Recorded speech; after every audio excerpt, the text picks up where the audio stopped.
Hello and welcome to episode 80 of the Tyre Recycling Podcast, in what will be our third episode that we have recorded live here in Australia as part of the Tyre Recycling and Conveyor Belt Summit presented by Tyreswise and Tyre Stewardship Australia. Now, as you will see shortly, our interviewee for today's episode is Paul Kenyon. Paul Kenyon is a BBC journalist and recently reported on the Tyre Scandal for the BBC File on 4 Investigates programme. In that programme, Paul brought to light a number of environmental and regulatory gaps that enable the global export of end-of-life tyres from the UK and put it into the wider spotlight. Paul was a keynote speaker at the event and emceed the entire programme over 2 days. Here now is our interview with Paul.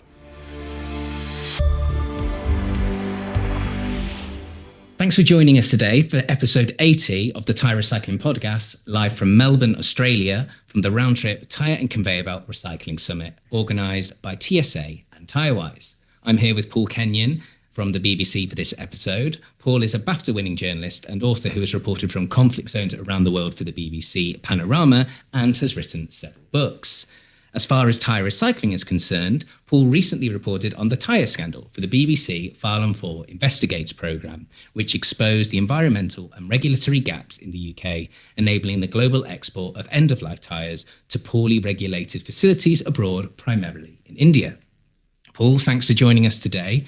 After publishing the Tyre Scandal, what are you hoping to learn and see from the tyre recycling sector at this event here in Australia? Yeah, well, it's an eye-opener, isn't it? As soon as I started talking to people in Australia about this issue, which was right in the early stages of researching the BBC programme, it became apparent very quickly they were at a different stage, really, of development. So they'd innovated, they'd taken risks, they'd got a really active group of people together here who were interested in what happened at the end to end-of-life tyres. And so, they'd already banned the export of baled tyres.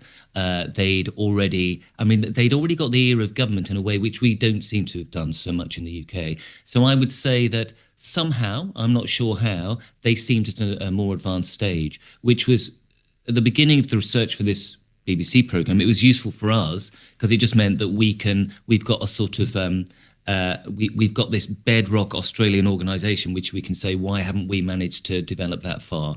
So what I'm hoping to learn is how Australia seems to be further ahead than us, how it seems to have touched the public imagination here. I've spoken to people, I've only been in Melbourne for a few days, but I've mentioned it to people. Everybody seems aware here that there is an issue with tyres. Mention it to people in the UK and they yawn. Yeah. And they say, what? I mean, why is anybody interested in tyres? So I'm amazed that they seem to have got a lot of publicity out of it, that there's an awareness and that they've got the ear of government and they've really been able to make some changes. And I know they will say here, we still haven't gone far enough, but they have gone further than we have in the UK. Definitely. I think, it's a sign of the good work they've done when their work is being mentioned in the UK Parliament as an example to follow, as we saw a few months ago. So yeah, they're definitely on the right track, and there's a lot to learn from the UK. That's not to say good work isn't being done in the UK, because there's a lot of very passionate people who want to do good work, but yeah, we need to step up a bit in the UK. And obviously your programme, the Tyre Scandal, brought a lot of the shortfalls to light in the UK, and also so that and the legal action by Fighting Dirty certainly put tyre recycling and issues in the UK in the view of the UK government. For you, what first drew you into investigating tyre waste and the recycling issues? And also, was there a particular moment in the investigation that made you think, oh, this is pretty serious what's happening? Yeah, no, it's a good question, because at the beginning, I've got to confess that as somebody who normally does conflict zones and huge government corruption, when a producer of the BBC came to me and said, we've got this amazing story to do with tyre recycling, I thought they were having me on. And so I'm guilty, really, of what we're accusing the rest of the British population about not really appearing to give a damn. But, so right at the outset is definitely did not come from me, the idea. But once I dug into it, 2 or 3 days later, all I could think was, why is nobody reporting this? Why? And if they are, it's in the trade press, as we know. Why is this not a huge subject of interest to the population, as would be plastic wastes and things, which have all become huge issues in the last decade or so? So Yeah, it did not emanate from me. I'm embarrassed to say that I felt it wasn't a great story at the beginning. Changed my mind very quickly. So what made me change my mind? I suppose it was beginning to understand when I dug in a little bit to how the sort of the arithmetic worked when tyres, end of life tyres, go to India. And I remember saying, but we'll never be able to prove. We'll prove that one catchment of tyres, one load of baled tyres, we can probably prove what happened to that and it's gone to illegal pyrolysis. But we'll never be able to prove that 50, 60, 70% goes to illegal pyrolysis. And then I remember my producer saying to me, but the point is, Paul, that if we accept that half the tyres in the UK, I think, go to India, the government will say, well, we think most of those go for legitimate recycling. And actually, this was the epiphany moment. There isn't enough capacity in the Indian system to do that legally. They couldn't take half of the UK's tyres, just in terms of the simple arithmetic. They couldn't take half the UK's tyres and properly recycle them. There are always going to be huge numbers, therefore, that go to places that are off-grid, if you like. And that moment, when I realised the maths doesn't even add up here, then it suddenly became attractive, because you can say, we can tell the bigger picture. We don't just have to say, this is what happened to one lot of baled tyres. So, that's always a challenge for journalists, isn't it? We know at the beginning that we'll be able to prove it, or hope that we can, with one lot of baled tyres. But we know the government response will always be, so what? You prove one lot of baled tyres. What's the bigger picture? And filling in that bigger picture is always a challenge. Absolutely. Like your findings certainly point to like regulatory enforcement or compliance gaps, especially, talking about the tyres going to, illegal pyrolysis plants in India. For you, which of those are the most concerning when it comes to tyre recycling? Enforcement, to me, it just seemed extraordinary that all the people we spoke to in the industry, who were legitimate recyclers, they would say, we get a lot of people coming to inspect us, we do all the paperwork, but have a look at how you get a T8 exemption. And we went online. We were going to do it just because it makes for good telly and for good radio. We were going to get me to have a T8 exemption, but it's just filling in a few boxes and saying, trust me, Gov, I'm not going to do anything I shouldn't do. No. So I think the idea that you can have a T8 exemption, and then we all know that the level of checks plummets to pretty close to zero, and the idea that all these guys know it, but also the enforcement organisations know it, and the government knows it. So it's all part of this sort of conspiracy of silence, if you like, that it serves everybody's interest at the moment not to really be too concerned that if you have a T8 exemption, the checks are very low. So I think enforcement is the thing. The enforcement of the regulations, to me, seemed the most powerful argument. No, definitely. And, which actors or stakeholders then, whether that's the companies, governments, intermediaries, do you think are the most that need to be held account? You've talked there about enforcement, so that we can sort of draw a line and say that potentially we have legislation that isn't working in the UK. potentially. I don't want to commit myself, but we have legislation that's not working in the UK, or it hasn't been enforced, and therefore, as we've noted, that companies take advantage of that. In your opinion, which actors then need to be held most to account? I think it's the government. And I think it's the government because when we went to them with a huge amount of evidence towards the end of this process for the BBC, their response was pretty much to ignore us for days and days. And we kept saying, no, we've got this, we've got more. And we showed them what we'd got.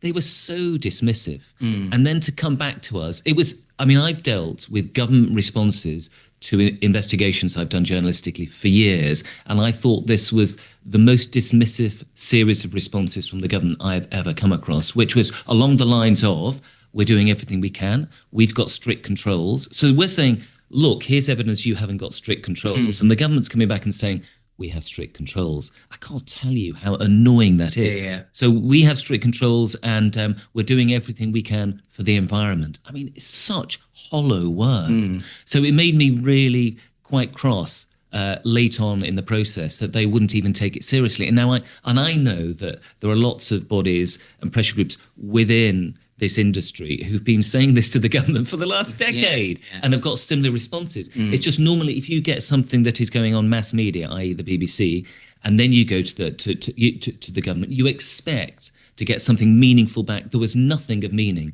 And we all know that actually the regulations, although not tough enough at the moment, if implemented and policed properly, would certainly have an impact on all of this area, and certainly on the export of waste tyres to India. Absolutely. Was this just to establish the timeline? Was this the new government after the election, where you were getting these response? Yeah, well, let's just think about that. Was it even before? Yeah, it was the new government. Yeah. So, but they'd only just come in, but we're dealing with the same civil servants. No, exactly. Who'd got the same kind of briefings. But yeah, it was that sort of pulling the shutters down. We're not interested. You can't prove anything. And it sort of goes back to this, what I was saying earlier, that we always in investigations end up just having this one story which the government can bat away and say, you've only got one instance, you can't prove anything more than that. And we're saying, no, we think we can prove more, but utterly dismissive. Yeah. I mean, I find it, like being very dismissive of it as well, from a political standpoint early into your government is quite shocking, really, because you have a period of somewhat goodwill. Technically still say, hang on a minute, look what we've uncovered, what these guys were doing as well, besides of everything else. It's an opportunity to enact change and to say, oh, look what we sorted out here. Mm-hmm. So I'm not surprised that the government responded in that way, but it's, it doesn't mean to say it's still not very disappointing. Mm-hmm. Also, you touched upon before about, the reaction you get from government going out on mass media. Before this intro, I talked to you about the fact that us at Tyre Recycling, our editor, Ewan Scott and Peter Taylor, the TRA, they've been highlighting these issues around tyre waste for years, I think over a decade. So how do we go about highlighting this issue in the wider media and keeping that message to people about, hey, this is an important topic? Yeah, I mean, it is really tough. And we both know there was a breakthrough moment or era for plastic waste, and I would call it the David Attenborough moment, when, if David Attenborough appears on the television saying this dolphin has got plastic bags in its stomach, we all take notice very quickly, even though you only have to show one incident and we're all in there with him. And we know that became a very important subject soon after those kinds of documentaries. It wasn't instant, but it happened fairly quickly. Yeah. That's never happened for tyres. And the problem is, which all your listeners and readers will know, that we only ever come across them in that sort of grudging transaction when we go and get a set of new tyres, and we don't even want to. We want to pay as little as possible and get out of there as quickly as possible and get on with our lives. So it's never really resonated. And what can we do about that? Well, I mean, you engaged me, or this area has engaged me. I'm interested, which means you can engage other mainstream journalists, but it has to be out there in the mainstream press. And I thought it's a mini breakthrough moment, hopefully, when the BBC did that. But to keep the pressure up, I'm not sure how you do it. I mean, one of the ways perhaps is to embarrass the government, particularly, as you said, with the new government, to say, look, Australia, New Zealand have already got a sort of circular economy, and they're doing this properly in the sense that it is a mandatory system, and say, look, and the idea that it proves that there's a value to tyres and you can develop a circular economy. You would think that ultimately we should be able to embarrass them with they're doing it in the rest of the world. And it's not that we're just behind that, we're way behind. So we don't even register on, the pulse of the UK's energy in this is so low. Yeah. That's what I felt throughout, that there was nothing. And in fact, we're in this extraordinary situation where the government feels to me as though I was dealing with an agent who was trying to cover up on behalf of a lot of the companies who were doing this, that they were all in it together, that the status quo is something we want to protect because it's in everybody's interest to protect it, because we don't actually have the facilities in the UK to make a circular economy work. And so if you were to suddenly say, let's have a revolution in this area, and we get to and try to do it very quickly overnight, we don't have the facilities in the UK to do it. We can't cope with it. So instead of accepting that and trying to create something gradually over the next months and years, instead the government, it seems to me, is in a position of saying, we shut down and we protect the system we currently have. There's nothing there. There is nothing there that I could see, talking to a lot of recyclers and people trying to set up pyrolysis plants. There's nothing there that's imminently going to happen in the UK that's going to change things. No, I think Yeah, no, I would agree with that. I think you look at as well. You talked there about the image of like the plastic bag in a dolphin's stomach. You know, we think about the plastic rings with tortoises and stuff. There isn't that, as you said. There's not that striking image with tires. You know, you in the same way with oceans. You know, we've seen stories about these huge areas of like plastic that are just floating around somewhere in the Pacific. There's not that same striking image with tires that can sort of capture the emotions of people. Yeah, it's funny, isn't it? That because it's so important that image or series of images.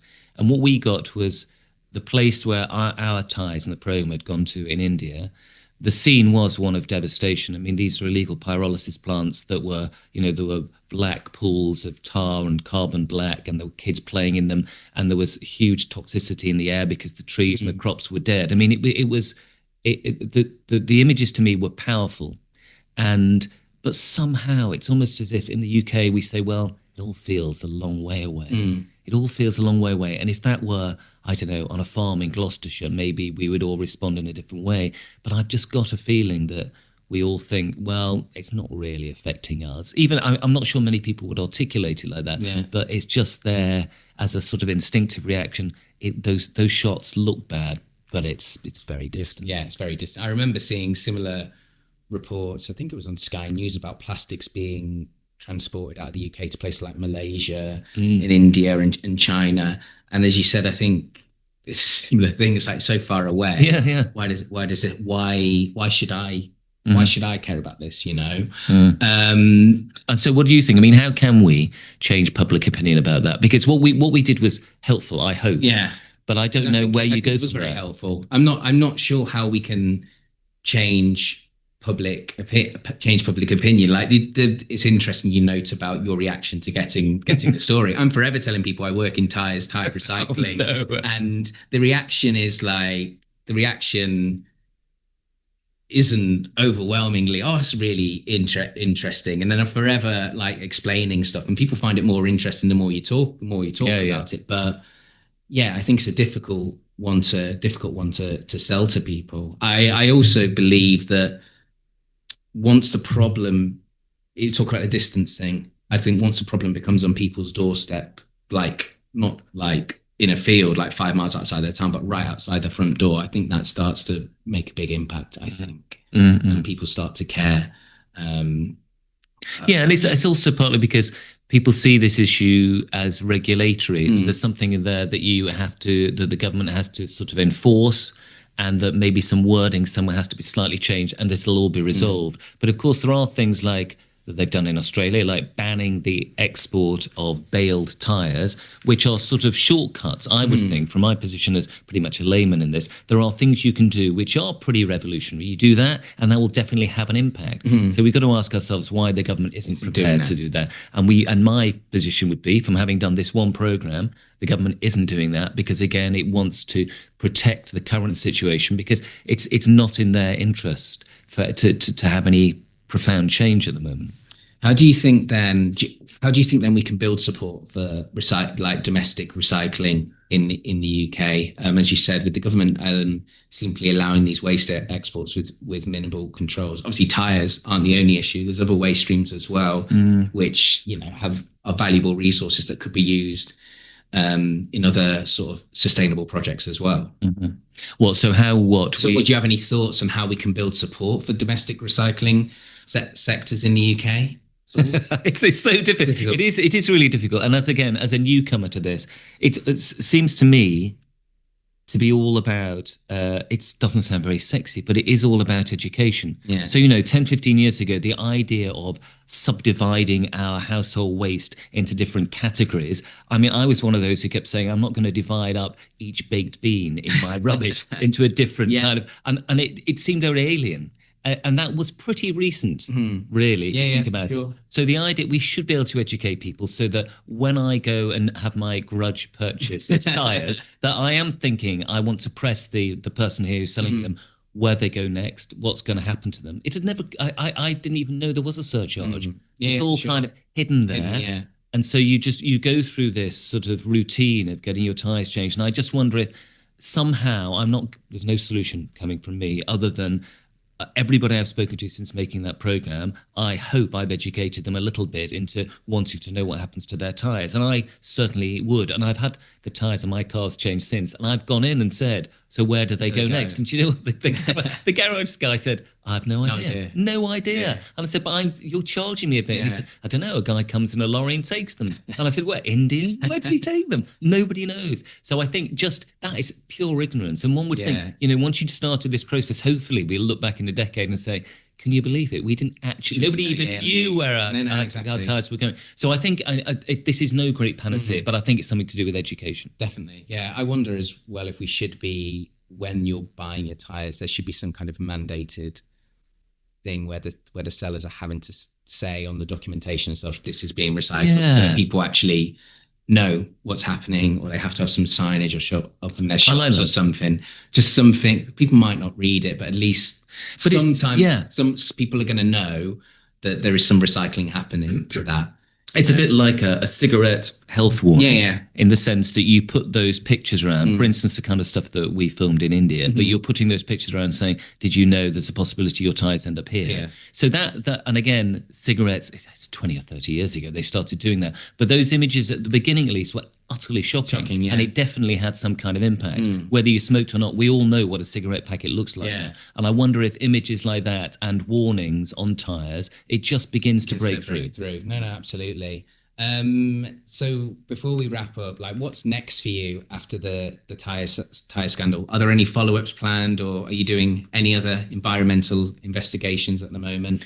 I think what I'd like to do is to do some update on this in the coming months, probably sometime in the new year, which would say, so the government say that they've made some enhanced checks, so there will be changes in the way that we export tyre waste. It'd be good to check up on them. And because I suspect that there'll be a little bit of excitement when they first say it's going to happen, and then that will subside, and we'll probably get back to pretty much where we were before. So the update, which I envisage, and I'm probably blowing it right now because even announcing that we're going to do it means that people will be a bit more cautious. But I think it's important that we come back and do an update. Definitely, I think so. I'll be keenly waiting for that to watch it on the BBC. So thanks for joining us today, Paul. I hope you enjoy your time here in Australia. Thank you. It's good fun.